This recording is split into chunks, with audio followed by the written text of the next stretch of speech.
Welcome to the part 2 of this interview with Stephanie Spruill. Behind every dark cloud, there's a silver lining. But you are the one that has to make the first step to do it. Don't wait for the world to see the signs, because you know the signs. You know what's going on. Don't give up and don't give in. I do have some questions. Yes. Obviously, being a Black woman Yes. in the entertainment industry, Yes. do you think still a lot has changed over the years? Are people still having to work twice as hard for half the recognition in the industry for people from diverse backgrounds? Well, it's always been like that. But you got to know your IP, your intellectual properties, like my book, my wares that I write. You have to be astute. And that's also, like, I'm an artist developer, so I teach you about that. But you can go Google intellectual properties. You can write your own songs. You can, and what's so good about the young kids, like you say, you can be in your bedroom. Yeah, you can get your computer and your iTunes or your Pro Tools. If you work Pro Tools, because I'm a Mac person, and record yourself and put it there up on stream it, and then the next thing you know, you have possibly a hit. Okay. So just work the industry where the industry is. Do not be, how do I say, oh, well, that's not what I did back in the day. So I'm going to say, don't get stuck, okay, on the past, because the life is going to move with you or without you. See? So you got to keep up with the trends. You got to keep up with what is happening. Learn AI if you can.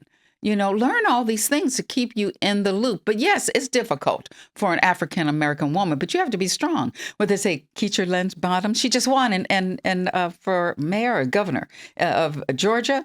Mm-hmm. She just won. She didn't give up. Yeah. Stephanie Spruill didn't give up. That's true. There are a lot of African-American women with whom I've been around that didn't give up.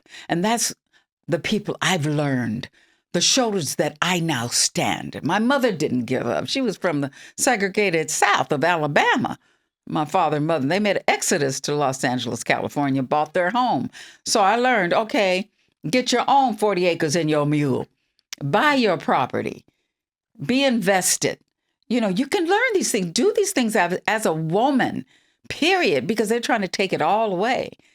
See, they did that back in the day. I was with my mother. My mother, like I said, was a community activist. She received a declaration from the city of Los Angeles for her tireless work as a community activist. I would see politicians in our living room.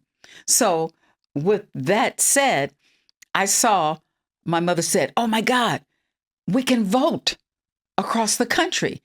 Stephanie, get that table and those 2 chairs. We're going in front of the markets and we're going to register as many African Americans as we can. That's the household that I know about. See, so we got to be in the fight constantly. We cannot give out because they're going to try everything, whether it's in the industry, whether it's politics, I don't talk politics, or whether it's just life itself. But we keep this world moving because we are strong, beautiful African-American queens, right? that was perfect. Okay. and it was filled with hope. Yeah. So just to hear you say that you experienced a season in your life and preparing you for what's going on now and to help prepare us that are experiencing it because it's foreign to us. We didn't experience that. So It's mind-boggling that it's happening in 2026. It's happening again. So if you have a backstory, that's why we have to be, storytellers. We have to pass it down. You guys have the internet and all that, people get clicks and all. But we got to pass it down. We got to verbally sit around the table or talk to our girlfriends, not text it. Talk to them, sister, this is the way it was back in the day. And this is the fight that we have to remain in. Because you young people can't get it any other way. You need your elders to teach you, right? To spread the fragrance. And that's why I'm here, baby. I love it. Yeah. So tell me, it sounds like you have knowledge and you've written it in your book as well Yes. about how to be financially savvy, Yes. especially in the entertainment industry. Mm. We often see so many people that gain a level of success and they lose it all. Yeah. What are some of your nuggets for people to refrain from being in that situation? Well, when you start making those millions, baby, don't go and buy $1 million chains and 5-10 Rolls Royces and Maybachs and all that. Baby, you go buy 5-10 houses and invest your money and the proper way. Get you a financial advisor to show you how to do it, because we don't all come here with the wherewithal, because we come from oftentimes nothing. However, most billionaires came from nothing. They didn't have a golden goose like some folk. So what I'm saying is that invest your money in property. Invest your money. Save. Get us old folks savings account. Come on now, old school. Get you some T-bills, treasury bonds, and this and that and the third. Don't spend it on just. And then you can enjoy your beautiful, because I love I'm saddened by all of my couture is gone. That's go to show you that stuff is fleeting. They're things, but property, stocks and everything like that can generate while you're sleeping. That's what you want, right? So that's what you're going to do with your money. And I don't care how much you have, because not everybody's going to be a millionaire. Let's keep it real. Not everybody's going to be real successful in this industry. Let's keep it real. But the little you have, you can also save a little. So that's coming from me, Stephanie Spruill. I have a question. Yes. About people who don't make it. Yes. Like you just said, not everyone is going to be, successful or wealthy. Right. For the people that did not make it in Hollywood, do you think it was from a lack of consistency, talent, or relationships? It could be all three. However, learn to reinvent yourself. Nobody can reinvent themselves better than Miss Diana Spruill. If you are not making it in this business, don't beat a dead horse, honey. Find something else you can do while you have the youth and while you have the energy. Because, when you get a certain age, you kind of like, oh, it's too late. It's never too late to show up for yourself. So reinvent yourself. I did a whole write-up on reinventing yourself. That's what we have to do. You can find out if you know how to. You can write a book. You can, if you know how to arrange flowers, you can do anything, whatever you feel you have a passion for. It just doesn't have to be show business. And don't worry if you didn't make it. It's okay, because everybody's not going to make it in this industry. I said it's a wonderful industry, but it's a difficult industry also. It's difficult. It's not an easy industry. It's not an easy industry. What'd you say, dear heart? It is not an easy industry. No, it's not. What do you... Very competitive. Right. What are some of the darkest part of Hollywood that nobody warns people about? The people. I have in my last month of environment, be careful of who you're around. It's a crab barrel out there in life. So oftentimes, young people don't have the art of discernment. That should be your prayer, to have the art of discernment. Discern who is with you, who's fake, because you see a lot of fake, especially now, in this industry, in life. The world is topsy-turvy. It's upside down. The truth is not truth, and blah, blah, blah. So who do you trust? You trust in yourself. Know who you are. That's what I said. Like Michael said, the man in the mirror. You have to fix yourself. You can't really fix the world. But if you get together with your people and bond together so you can aspire and inspire and work to continue so you can have longevity. But yeah, it is dark. It's a dark world, let alone show business. However, like I said in the beginning of my interview with you, Dr. Natasha, behind every dark cloud, there's a silver lining, because light casts out darkness. That's what you have to keep in front of yourself. Pray for the art of discernment. Try to discern who to be around. We all have to learn that, right? That's true. So, and I teach that as well, because people want to know, Miss Stephanie, how you're married, you have, your child, you have a husband, you got grandchildren, and you're still staying healthy and you're still energetic. This is my calling. This is me. People say, Stephanie, you smile too much. She's fake. Nah, baby. At this age, Stephanie's just being Stephanie. And that's why I said I didn't know the game and I didn't play it. And that's why I'm still here. I like that you said that, because you emphasized and highlighted how you need to use your discernment, Yes. especially in life in general, but especially in Hollywood. Ooh. What would be some advice from a woman that obviously is a positive representation for women in the entertainment industry, and what you are seeing now with women in the entertainment industry, not really fully finding their voice or their power? Well, that's why my first principle is confidence. Not cocky, but confident. And if you're not feeling confident on any given day, fake it till you make it. In fact, walk as if. Because if you don't, like I said in my second principle, you have to stay focused on the end game. That white noise will come in and take you out, take you off of your path. Because it's a crab barrel in life. So my advice is to stay connected to I'm a Christian. Have a higher source that you go to. Prayer, meditation is so powerful because you find the peace within. And within that peace, you find discernment. Because the things that are not discerning with truth is speaking real loud. And they show themselves. They do. You see?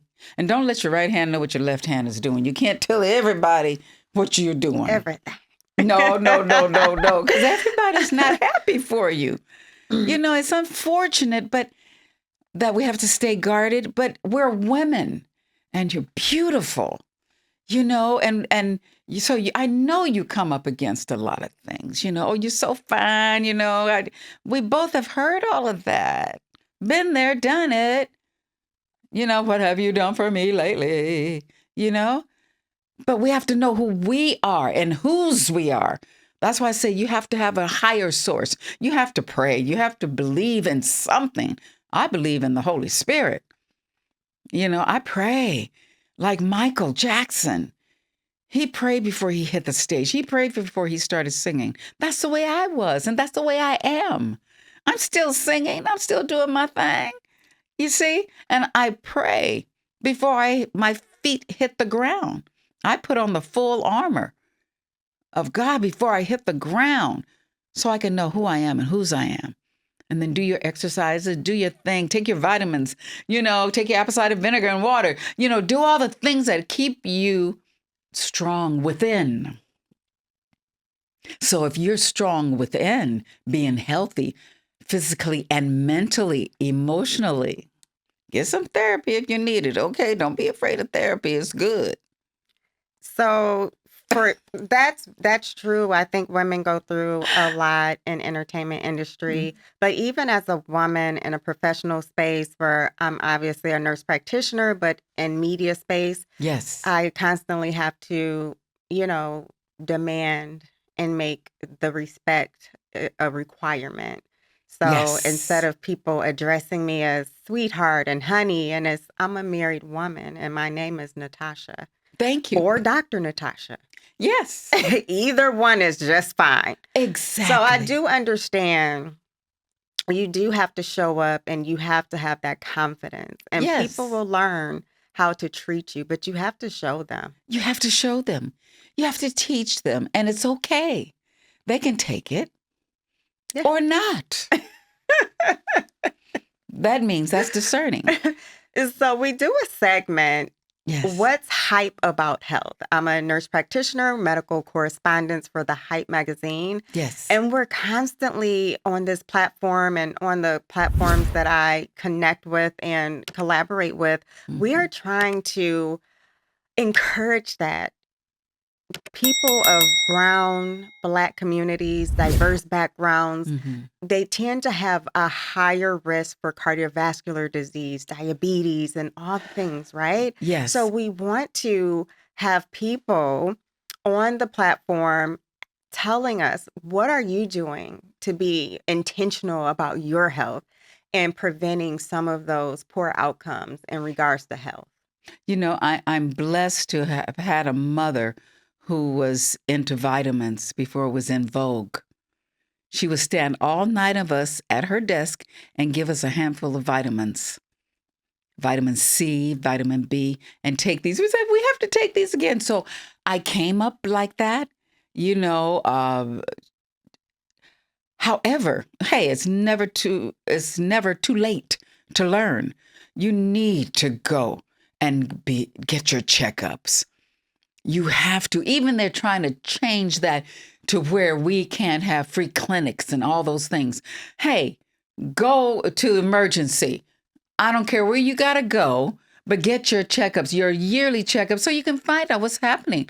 You know, as your gynecologist, have your dental cleaning. Because if our teeth aren't healthy, our gums aren't healthy, that's going to affect us physically. Okay?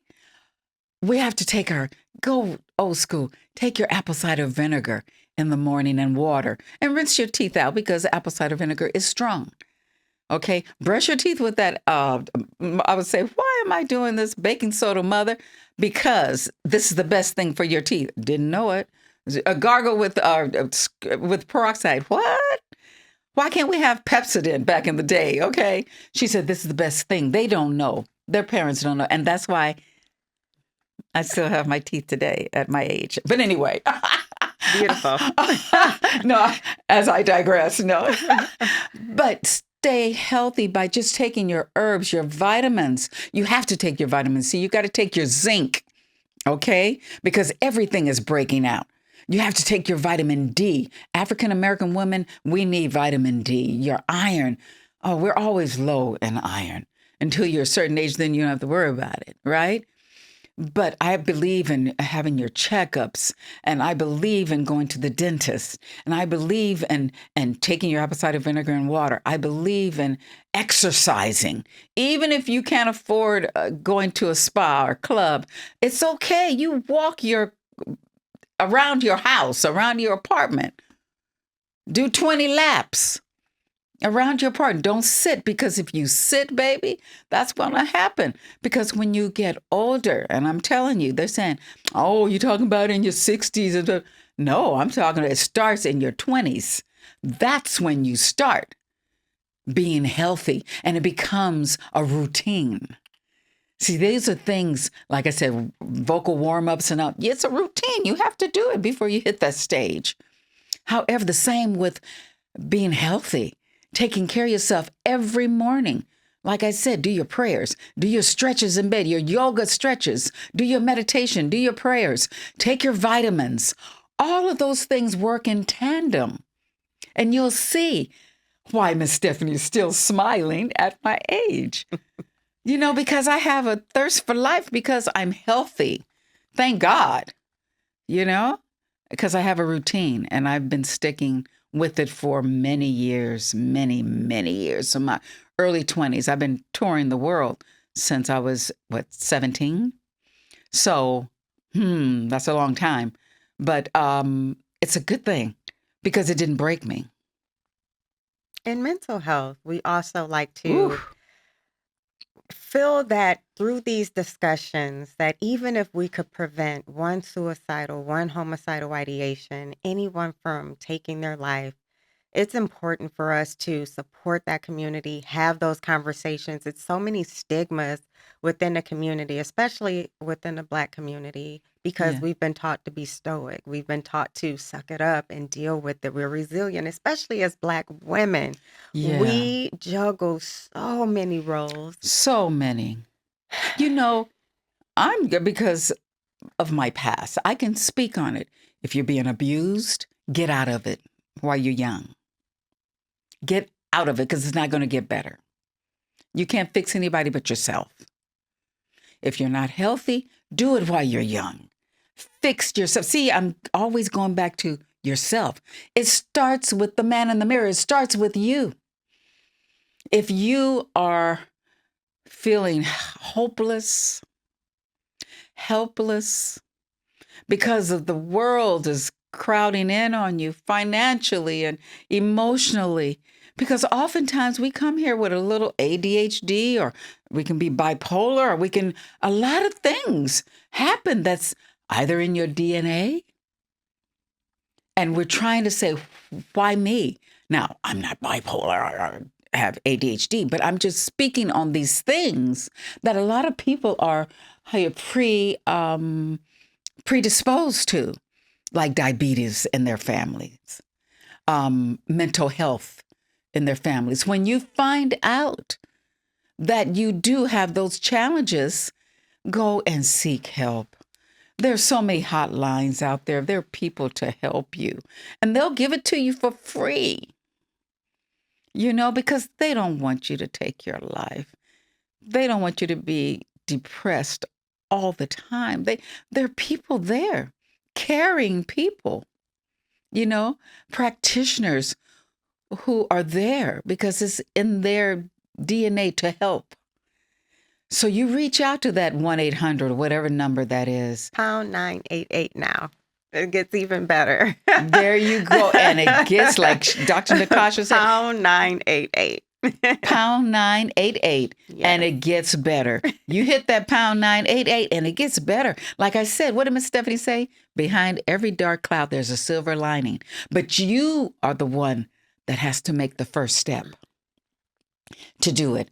Don't wait for the world to see the signs, because you know the signs. You know what's going on. Don't give up. Don't give out, and don't give in. Hang in there. I do think over the years, it's better because there's so many different platforms. People are, trying to utilize their platforms to speak on this, to highlight this. And what I really enjoy is when I see men open up. Yes. And talk about how they access mental health and just encouraging it as a tool to use. Yes. So I can really appreciate that. Yes, because so many, especially in the African, because we can speak on the African American family and the DNA and our generational things that we have to overcome. So it is up to our man, which is the leader, to address it and get help. So thank you for that. We're going to go into our fun round. Okay. Normally the conversations are so serious because we do speak about health and wellness, and sometimes that just gets serious. Mental health is serious. Very. And your journey, right? Yes. And we spoke about your resilience because having the fire but you have your life, you have your testimony, which is so important. Yes. And so even though you lost those, important items, but you have your life, you have your faith, and you present as a faithful woman, someone that is very confident, but also spiritual. And when I met you, I could feel that energy on the red carpet. And that's one of the things I told you. I said, I can feel your energy. Yes, yes. So we're going to go into a fun round where I ask you some questions and you literally just say what's on your mind. Okay. Okay. Okie dokie. So, ready? Born ready. What celebrity encounter surprised you the most?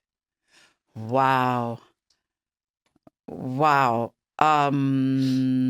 surprised me, and you want the event or just... Yeah, who surprised you the most when you met that person? Okay, I'm at the White House, and after singing, you know, as time goes by, and in the room, and there was a big dinner and everything, and President Mitterrand from France asked me to dance, and I said, I just got off stage. Okay, I'll dance. Why not? That was a surprise because it was a celebrity. He was the president of, prime minister or president of France at the time, back in the day. Awesome. But I have so many, so it's just not one, right? Whitney Houston, Yes. Aretha, or Tina? Who was the most fun to be in the room with? Tina. Oh, tell me about that. Oh, yeah. The You know energy. what? The energy of Tina Turner. She's a true performer. The other two divas were phenomenal. The best singers. Whitney Houston is the best singer on the planet. Aretha Franklin, when I did Jump, Jump, Jump to It with Aretha Franklin, Luther Vandross asked me to do that album. It was great. But Tina Turner? I'm in the studio. Fun fact. I'm in the studio and I said, oh my God, I'm singing with Tina Turner. So I'm going to give her Tina Turner. So I'm singing, doing my thing. And she came out, Stephanie. And I said, yes, Tina. I want you to give me Stephanie. Don't give me Tina Turner. Give me Stephanie. And you know what? That's when I learned that Stephanie Spruill had her own sound. Tina Turner helped me realize I had my own sound. And from that day forward, I just kept being Stephanie Diana Spruill. I love it. And it was wonderful. Thank you, Tina. Who is actually on your playlist right now? Wow. I love jazz and I love classical. So I like old school jazz. But EJ, that song that he had, I played that back to back to back. And I can't think of the name of the song, but I just played a song with EJ's young brother from down south, honey. That boy can sing. He was on my playlist for a long time. I think it's EJ. I hope that's that child's name because I'm giving him some play. But jazz, yeah, I'll tell Alexa, play Miles Davis, Sketches of Spain. So or play Bad Bunny, because like I said, Spanish is my second language. So I love international music. World music. Love it. And what's one industry truth you can finally say loud now? Say loud? Yeah, like discuss truth? now. A truth. Be fabulous. You could say that. Oh, but I couldn't say it before? Yes.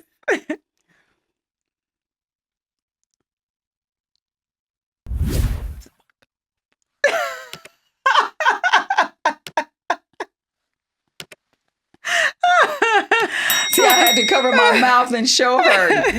Yes, that's I can't a naughty say that. one. Okay. Yeah, thank you. That is funny.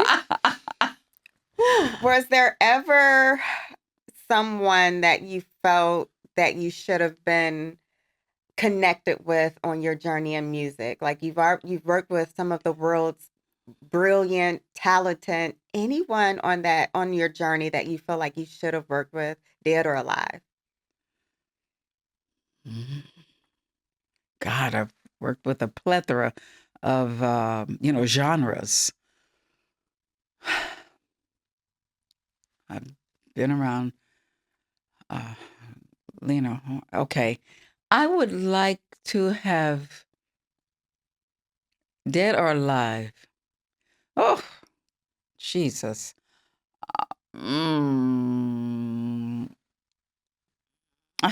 Josephine Baker.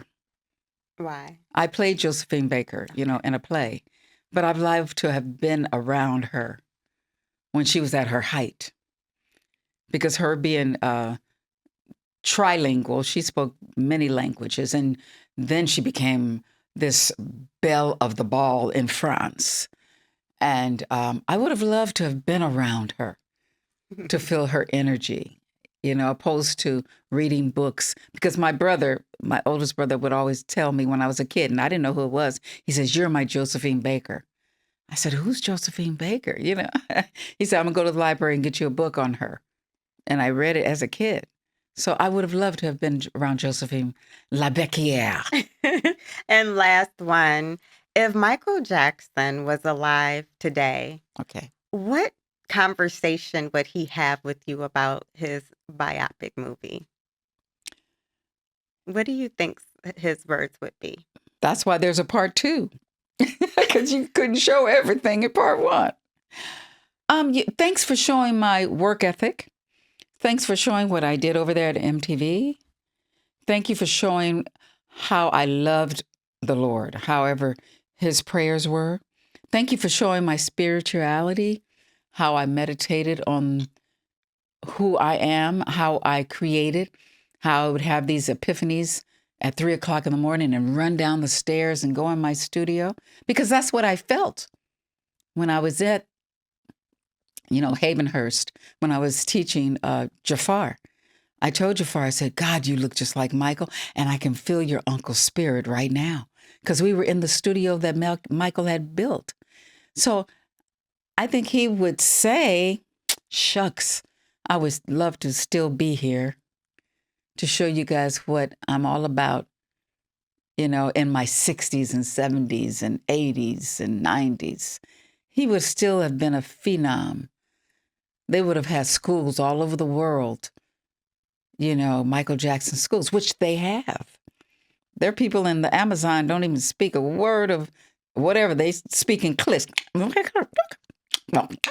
I met them in South Africa. Yeah, that's tribe. in South Africa. But there's some of that, and that's a language. But they know, oh, Michael Jackson. So that's why he's the Worldwide. greatest artist. And I've been around the greats, Elvis Presley, all of them. I've been around a slew of phenoms. But the biggest of all time, the greatest of all times is the Michael Jackson. Well, that concludes our episode. Oh, I do have a question to Yes, ask ma'am. you that we can edit out. Okay. Just because I have a daughter on the spectrum, Yes. and when I watched the movie, Yes. it seemed as if they were trying to show a different side of Michael that maybe they couldn't discuss years ago. And some people from the autism community also thought that. Do you think that maybe they just had some type of similarities that they witnessed in the movie, or was there anything with that they were trying to show about Michael, or not? In your opinion? I can't speak on him emotionally. Like I said, he's a high frequency. He was beyond this planet. So he was on another level. The little quirks he had, the little differences speaking to animals, because he felt the truth in animals. And I know possibly a lot of autistic people can maybe be closer to animals than to human beings. And we're supposed to be the highest form of animals. But because we learn from our periphery how to be, opposed to how not to be, that's the question. So I think he was just on another frequency. Michael was special. And they would say that, and I know a lot of parents, they said, "Stephanie, do you also work with autistic children?" And I have. A lot of people have come to me, whether they're, going to the other side, whether they're challenged with cancer, or there's something that God has given me that not only the patients, but it's just this frequency, because our voice is a frequency. We are energy. So by me putting my energy along with my frequency, it connects whether the person is perfect, whether the person is, they are perfect and what they are, whatever spectrum, because all of us are on a spectrum. You can say that. Do you know what I'm saying? All of us are dealing with something. Yeah. You know, I'm just going to say this, and I know this is not on camera, but my grandmother, there were 9 of us, and she would say, Libby, I've been watching your kids, all 9 of them. And you know what? There's a little something wrong with each one of your kids. You know, and I laugh because, yeah. But I mean, with 9 kids in one house, trust me, it wasn't no mansion. My mother had more babies. My daddy would build another room. Wow. So that's what for Michael, he was on another frequency. I can attest to that. Okay. It was a high, when you could feel it, it was a high frequency. That's fair. Is that fair? That's fair. Thank you. Fair. Thank you for being here with us today. We're going to wrap up this episode. Yes, ma'am. But I'm telling you, you are just walking knowledge, and we can learn so much from you. So thank you, dear thank heart. you for being authentic. Thank you for being transparent. Yes. And thank you for being unboxed and fearless. Hi, Stephanie Spruill here of Spruill House Music School of Voice and Artist Development, author of 17 Points to Longevity in Show Business. I have had such an amazing time being on Unboxed and Fearless with Dr. Natasha. It's all about no limits and just possibilities.